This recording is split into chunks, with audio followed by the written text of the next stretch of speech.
എനിക്ക് ഏറ്റവും നല്ല എഫിഷ്യൻ്റ് ആയിട്ട് തോന്നിയിട്ടുണ്ട് ഐഫറിനെ ചൂസ് ചെയ്തതിൽ. ഞാൻ വളരെയധികം ഹാപ്പിയാണ്.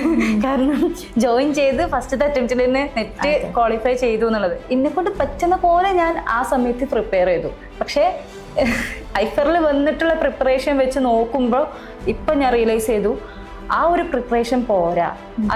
അതല്ല ശരിക്കും പ്രിപ്പറേഷൻ. ഇവിടെ വന്നിട്ടുള്ള പ്രിപ്പറേഷൻ ആണ് ശരിക്കും ഒരു കോമ്പറ്റീഷൻ എക്സാമിന് എങ്ങനെ പ്രിപ്പയർ ചെയ്യണം എന്നുള്ളത് മനസ്സിലായത്. ആ ഒരു സ്മാർട്ട് വർക്ക് ഉണ്ട് അവിടെ, ഒരു എന്താ ലാക്ക് ഉണ്ടാവും, ഒരു ഡെഫിഷ്യൻസി ഉണ്ടാവും. അതാണ് ഈ ഒരു സെൽഫ് പ്രിപ്പറേഷനും ഇതും തമ്മിലുള്ള ഒരു വ്യത്യാസം എനിക്ക് മനസ്സിലായത്. നമ്മൾ ഇവിടെ ഐഫറിന്റെ പാർട്ടായിട്ട് വരുന്ന സമയത്ത് ഒരു സിലബസ് അനലൈസ് ചെയ്ത്, സിലബസ് മാത്രമല്ല NTA തുടർച്ചയായി ചോദിക്കുന്ന ഒരു പാറ്റേണും കൂടെ അനലൈസ് ചെയ്ത് എവിടെ നിന്നൊക്കെ റിപ്പീറ്റഡ് ആയിട്ടുള്ള ക്വസ്റ്റ്യൻസ് വരാം, എങ്ങനെയൊക്കെ വരാം എന്നൊക്കെ വെച്ചിട്ടാണ് ഇവർ ക്ലാസ്സസും കാര്യങ്ങളൊക്കെ അറേഞ്ച് ചെയ്ത് നമ്മളിലേക്ക് എത്തിച്ചു തരുന്നത്.